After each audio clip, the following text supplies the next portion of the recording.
শুভ সকাল দর্শকবৃন্দ, আপনারা দেখছেন আজকের বিশেষ প্রতিবেদন।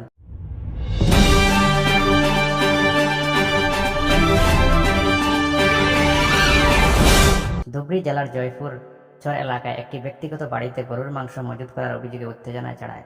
স্থানীয় কিছু সংগঠন অভিযোগ তুলে ধর্মীয় ভাবকে আঘাত করা হয়েছে। পরে পুলিশ অভিযান চালিয়ে একজনকে গ্রেপ্তার করে এবং 15 কেজি সন্দেহজনক মাংস উদ্ধার করে ফরেনসিক টেস্ট চলছে। মুখ্যমন্ত্রী হিমন্ত বিশ্ব শর্মা এই ঘটনায় কড়া বার্তা দেন। ধর্মীয় সহিষ্ণুতা নষ্টকারীদের বিরুদ্ধে জিরো টলারেন্স। এলাকায় 144 ধারা জারি করে অতিরিক্ত পুলিশ মোতায়েন করা হয়েছে।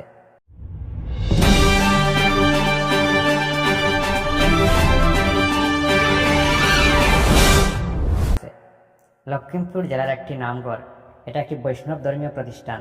তার পিছনে গরুর খুলি ও হাড় উদ্ধার হওয়ায় উত্তেজনা চড়ায়। স্থানীয় ধর্মীয় সংগঠন অভিযোগ তুলে এই ঘটনা ইচ্ছাকৃত ধর্মীয় বিদ্বেষ ছড়ানোর উদ্দেশ্যে। পুলিশ 3 জন সন্দেহজনককে জিজ্ঞাসাবাদ করেছে এবং এলাকায় শান্তি বজায় রাখতে লাগাতার নজরদারি চালাচ্ছে।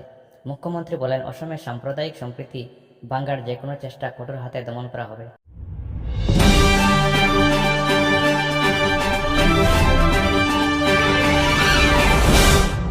করিমগঞ্জ জেলার হরত নদীর উপর এক কাঠের সেতু গতরাতে পুড়িয়ে ফেলা হয়। এই সেতুটি দীর্ঘদিন ধরে আসাম মেঘালয় সীমান্তে চলাচলের অন্যতম মাধ্যম ছিল।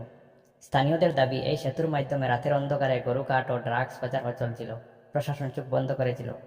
ঘটনার পর বিএসএফ এবং রাজ্য পুলিশ যৌথ অভিযান শুরু করে পাচার রোধে। ইতিমধ্যে 60টি রাস্তা নিষিদ্ধ ট্যাবলেট ও 3 লাখ টাকার ভারতীয় মুদ্রা উদ্ধার হয়েছে।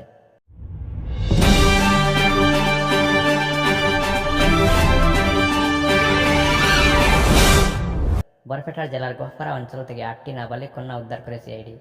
অভিযোগ, এই শিশুদের বিহার ও পশ্চিমবঙ্গে বিক্রির পরিকল্পনা ছিল।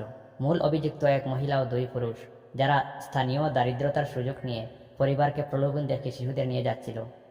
সিআইডি এক কর্মকর্তা জানান, আসাম থেকে প্রতি বছর 200 থেকে 250 শিশু পাচার হয়ে যায়।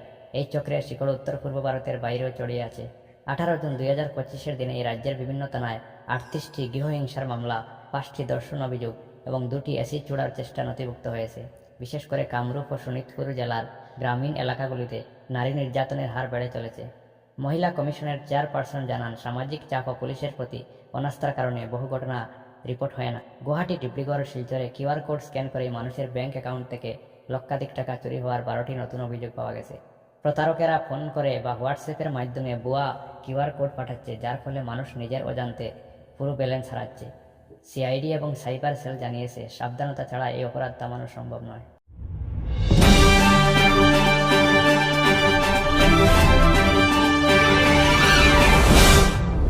গোলাঘাট জেলার একটি চা বাগানে 24 বছর বয়সী এক যুবক শ্রমিক গাছের সঙ্গে ঝুলন্ত অবস্থায় পাওয়া যায়। পরিবার বলছে, ও আত্মহত্যা করেনি, ওকে ফোন করা হয়েছে। ময়না তদন্তের জন্য মৃতদেহ গোলাঘাট মেডিকেল কলেজে পাঠানো হয়েছে। পুলিশের মতে, ব্যক্তিগত শত্রুতার সম্ভাবনা উড়িয়ে দেওয়া যাচ্ছে না। যদিও অনেক ঘটনায় পুলিশ সময় মতো হস্তক্ষেপ করেছে, কিন্তু কিছু এলাকায় অভিযোগ উঠেছে পুলিশ পক্ষপাত দুষ্ট আচরণ করেছে। গোয়ালপাড়া উচ্ছেদ, ধর্মীয় উত্তেজনা কিংবা প্রচার চক্র, সব ক্ষেত্রে রাজনৈতিক চাপ ও প্রশাসনিক নিষ্ক্রিয়তা নিয়ে জনমনে অসন্তোষ রয়েছে। অন্যদিকে শিশু পাচার রোধ, কিউআর কোড কেলেঙ্কারিতে সাইবার সেলের সাফল্য এবং সীমান্ত সুরক্ষা, বিএসএফ পুলিশ যৌথ অভিযান প্রশংসিত হয়েছে।